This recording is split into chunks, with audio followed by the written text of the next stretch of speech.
ফের বেআইনিভাবে ভারতে অনুপ্রবেশ করায় দুই বাংলাদেশি নাগরিক সহ দুই ভারতীয় টাউটকে গ্রেপ্তার করা হয় নিমতলা থেকে।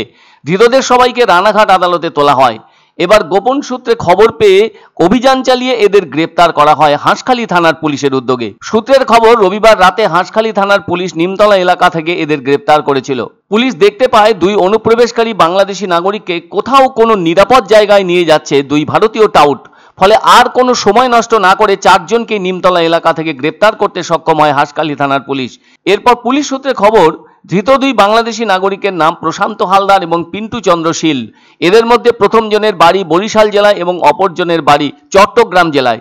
অন্যদিকে ধৃত দুই ভারতীয় টাউটের একজনের নাম রাকেশ গাঙ্গুলি, এর বাড়ি বনগাঁ এলাকায়, এবং অপরজনের নাম সুদর্শন হালদার, এর বাড়ি দত্তপুকুর এলাকায়। ফলে বোঝাই যাচ্ছে আজও বাংলাদেশ থেকে ভারতে প্রবেশের বিষয়টি অব্যাহত আছে। চলতি বছরের শুরু থেকে অনেক বাংলাদেশি নাগরিক খোলা সীমান্ত দিয়ে ভারতে প্রবেশ করেছে, তবে সেই সাথে ধরাও পড়েছে। যেমন গত 17ই জানুয়ারি বাংলাদেশ থেকে 3 জন অবৈধভাবে প্রবেশ করেছিল ভারতে, সেটা নদিয়া জেলার হাঁসখালির ভারত বাংলাদেশ সীমান্ত এলাকা। ওই 3 বাংলাদেশির সাথে সেদিন গ্রেপ্তার হয়েছিল এক ভারতীয় দালাল। তবে সেদিন তাদেরকে আদালতে তুলে পুলিশি হেফাজতে নেওয়া হয়েছিল। ওই 3 বাংলাদেশির মধ্যে 2 জন পুরুষ ও 1 জন মহিলা ছিলেন। ধৃত মহিলার নাম তানিয়া আখতার এবং বাকি 2 পুরুষের নাম মোহাম্মদ অভি মিয়া ও মোহাম্মদ সুজ্জ্বল মিয়া। তাদের বাড়ি বাংলাদেশের ঘনিগলা, দক্ষিণ মনোহরপুর ও আক্তারিল্লা এলাকায় বলে জানানো হয়েছিল। অন্যদিকে ধৃত ভারতীয় দালাল শরীফুল মণ্ডল হাঁসখালি থানার রামনগর খিদিরপুর পাড়ার বাসিন্দা। বলতে হচ্ছে আজও বাংলাদেশের ভেতরে উত্তপ্ত অবস্থা ও অস্থির পরিবেশ থাকায় বারবার ভারতে অনুপ্রবেশের ঘটনা ঘটেই চলেছে। কখনো কখনো বাংলাদেশের ভেতরে থাকা কোনো নিষিদ্ধ গোষ্ঠীর লোকজনও প্রবেশ করছে ভারতে, কেননা ওই সমস্ত নিষিদ্ধ গোষ্ঠীর নেতারা বাংলার মাটি ব্যবহার করবার ছক কষে চলেছে যাতে বড় মাপের কোনো ক্ষতি করা যায়। তবে তাদের প্রবেশ শুধু নদিয়ার সীমান্ত অঞ্চল দিয়েই ঘটছে তা কিন্তু নয়, বাংলার অন্যান্য খোলা সীমান্ত দিয়েও ভারতের ভেতরে তাদের অনুপ্রবেশের চেষ্টা তারা চালিয়ে যাচ্ছে। আবার ফেব্রুয়ারি মাসের দ্বিতীয় সপ্তাহেও বাংলাদেশ থেকে অবৈধভাবে নদিয়ার হাঁসখালি থানার অধীনে থাকা নিমতলায় প্রবেশের পর পুলিশ 4 জনকে গ্রেপ্তার করেছিল। তাদেরকে আবার টাকার বিনিময়ে নিরাপদ স্থানে পৌঁছানোর জন্য 2 ভারতীয় দালালের সহায়তা নিয়েছিল তারা। ওই ভারতীয় দালালের 1 জনকে গ্রেপ্তার করতে সক্ষম হয় পুলিশ। সেই সঙ্গে 4 বাংলাদেশি নাগরিকও গ্রেপ্তার করেছিল পুলিশ। রাতের অন্ধকারে বিএসএফ এর চোখে ধুলো দিয়ে এপারে চলে এসেছিল তারা। তবে পুলিশ সূত্রে জানা গেছে 2024 সালের ডিসেম্বর মাসে অবৈধভাবে অনুপ্রবেশ ঘটেছিল এদের সীমান্ত পার হয়ে। এক দালাল চক্রের সহযোগিতায় গা ঢাকা দিয়েছিল ওই অনুপ্রবেশকারীরা, তবে এভাবেও রক্ষা পেল না তারা।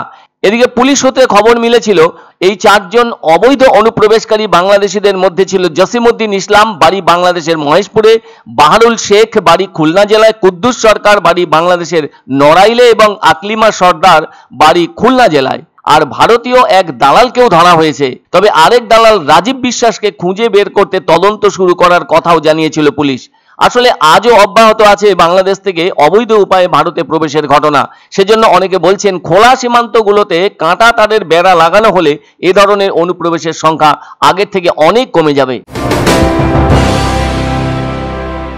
এক অন্য অনুভূতির স্পর্শ পাওয়া যায় রয়কো ব্র্যান্ডের গেঞ্জি ও জাঙ্গিয়ায়। তাই ছোট বড় সবার পছন্দ রয়কো গেঞ্জি ও জাঙ্গিয়া।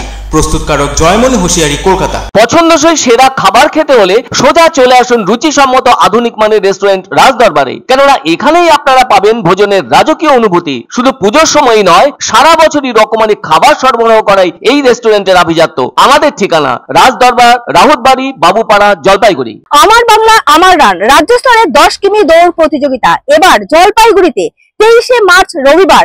ব্যবস্থাপনায় ওয়েস্ট বেঙ্গল অ্যাথলেটিক্স অ্যাসোসিয়েশন, সহযোগিতায় জলপাইগুড়ি ডিএসএ এবং town club, media partner channel Bangla. আমার বাংলা আমার রান রাজ্য স্তরের 10 কিমি দৌড় প্রতিযোগিতা এবার জলপাইগুড়িতে 23শে মার্চ রবিবার। ব্যবস্থাপনায় ওয়েস্ট বেঙ্গল অ্যাথলেটিক্স অ্যাসোসিয়েশন, সহযোগিতায় জলপাইগুড়ি ডিএসএ এবং town club, media partner channel Bangla.